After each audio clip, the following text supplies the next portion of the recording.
श्रद्धा को सिगरेट से दागता था। डेटिंग ऐप पर फर्जी नामों से एक्टिव था आफताब। आफताब की दरिंदगी की 10 कहानियां। दोस्तों, आफताब कई डेटिंग ऐप्स पर फर्जी नामों से एक्टिव था। कई बार उस ऐप पर वो लड़कियों से दोस्ती करके उन्हें घर बुलाया करता था। श्रद्धा से पहले भी आफताब के कई लड़कियों के साथ दोस्ती थी, रिश्ते थे। श्रद्धा मर्डर केस के आरोपी आफताब का अब असली चेहरा सामने आ रहा है। ये कितना खौफनाक है, इसका अंदाजा किसी को नहीं था। श्रद्धा, जिसने आफताब के लिए अपना परिवार छोड़ दिया, अपना घर छोड़ दिया, अपने पिता को छोड़ दिया, उसी आफताब ने उसके भरोसे को हमेशा के लिए तोड़ा। खबरें ये भी आ रही हैं कि आफताब के पास 20 से 25 गर्लफ्रेंड थी। वो कई डेटिंग ऐप्स पर एक्टिव था। इसके लिए उसने अलग अलग आईडीज का इस्तेमाल किया हुआ था, सिम कार्ड्स खरीदे थे।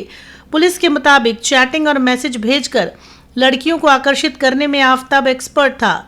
हैरानी करने वाली बात यह है कि जिस वक्त आफताब के घर में श्रद्धा के शव के टुकड़े रखे हुए थे, उस समय भी उसने अपने घर पर लड़कियों को बुलाया था।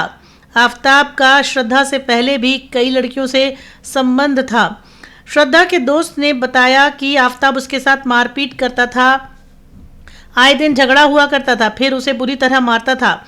श्रद्धा को पता नहीं था कि जिसके लिए वो मुंबई छोड़कर दिल्ली आई है वो इतना जालिम होगा, रोज उसके साथ मारपीट करेगा। इतना ही नहीं, श्रद्धा के दोस्त ने यह भी बताया कि आफताब ने हैवानियत की सारी हदें पार की थी। मारपीट के साथ साथ आफताब उसे सिगरेट से जलाता था। आफताब की इस हरकत से श्रद्धा बेहद डर गई थी और डर की वजह से वो कुछ कर नहीं पा रही थी। 18 मई की रात श्रद्धा के साथ जो दरिंदगी हुई, उसने सबको हिलाकर रख दिया। जैसे जैसे श्रद्धा की हत्याकांड की जांच आगे बढ़ रही है, वैसे वैसे कहानी नया मोड़ ले रही है। श्रद्धा के दोस्त के बयान ने इस कहानी को नया एंगल दिया है। श्रद्धा के दोस्त के मुताबिक आफताब से श्रद्धा ब्रेकअप करना चाहती थी।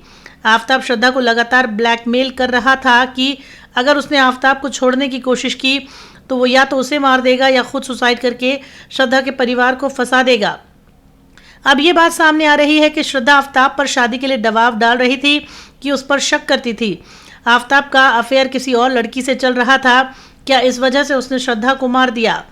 आफताब ने श्रद्धा को मारने से पहले अपने दोस्तों से दूरी बना ली थी और इस बात का खुलासा खुद आफताब के दोस्त ने किया है। ये वही दोस्त हैं जो दिल्ली में आफताब और श्रद्धा के लिए घर ढूंढने में मदद कर चुके थे। जिंदगी की शुरुआत का सब्ज़बात दिखाने वाले आफताब के साथ श्रद्धा दिल्ली आई थी। दिल्ली आने के बाद ज़रा भी इल्म नहीं था कि आफताब ही उसकी जान ले लेगा। जैसे जैसे दिन बीत रहे थे, आफताब का प्यार हिंसा में बदलने लगा। श्रद्धा के दोस्तों के मुताबिक आफताब श्रद्धा को लगातार मेंटली टॉर्चर करता था। कई बार तो ऐसे मौके आए जब श्रद्धा के दोस्तों ने आफताब को पुलिस के पास शिकायत करने की धमकी दी, लेकिन आफताब पर इसका कोई असर नहीं हुआ। वो लगातार उसे परेशान करता रहा। श्रद्धा को आफताब से खौफ था कि वो ब्लैकमेलिंग के डर से पुलिस के पास नहीं जा पाई। अगर श्रद्धा हिंसा और ब्लैकमेलिंग के डर को हटाकर पुलिस के पास चली गई होती तो शायद वो बच जाती। क्या आफताब श्रद्धा को मारने की प्लानिंग पहले से रच रहा था? इस बात का अंदेशा लगाया जा रहा है कि मेहरौली के घर में लाने के कुछ दिन बाद ही आफताब ने श्रद्धा की हत्या कर दी।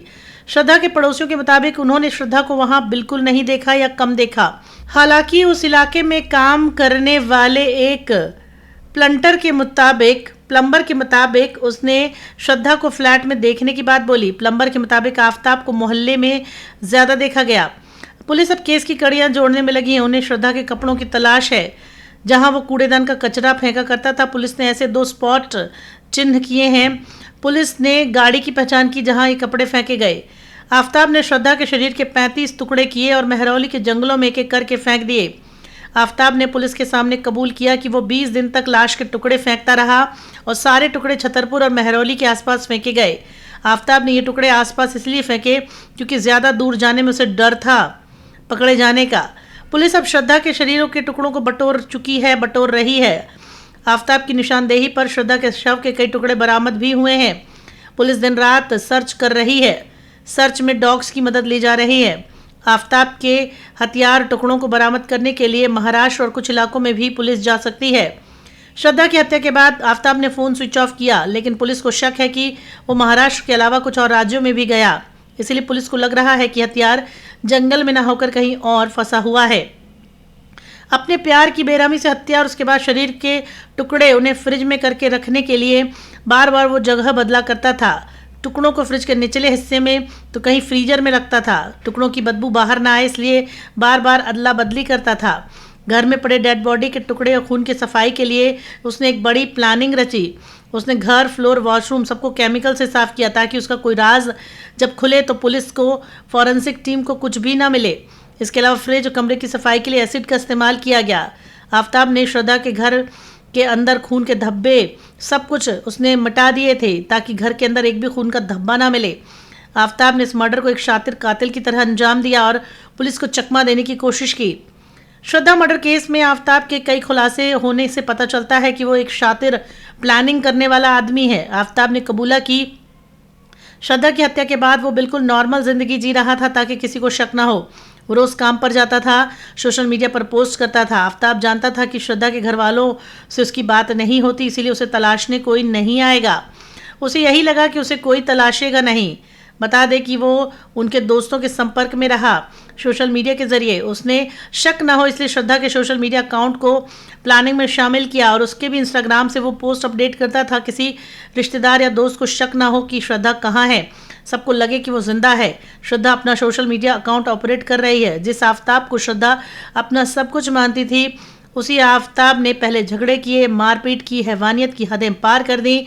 8 मई की रात को झगड़ा इतना बढ़ा कि उसने श्रद्धा को मारना शुरू कर दिया। पुलिस को किए कबूलनामे में आफ्ताब ने कबूला कि 18 मई को झगड़ा हुआ, फिर उसने श्रद्धा को ज़मीन पर पटका और उसके सीने पर बैठकर गला दबाया। श्रद्धा के गला दबाने के कुछ ही मिनटों में उसने दम तोड़ दिया और जैसे ही ये सब हुआ उसने बॉडी को ठिकाने लगाने के लिए अंजाम देना शुरू कर दिया। बता दें कि आफ्ताब ने श्रद्धा को बड़ी बेरहमी से मारा और ये प्लानिंग वो पहले ही कर चुका था। इतने घिनौने जुर्म को अंजाम देने वाला आफ्ताब बिल्कुल आम आदमी है, लेकिन उसका जुर्म 6 महीने तक ही छुप पाया। 6 महीने बाद सारा सच सामने आ गया। बता दें कि उसने पहले भी उसका कत्ल करने की कोशिश की थी।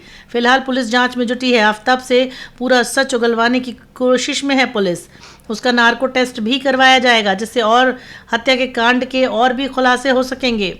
दोस्तों बता दें कि ये वही लड़की थी श्रद्धा जो कि आफ्ताब के कारण पूरी तरह से बदल गई।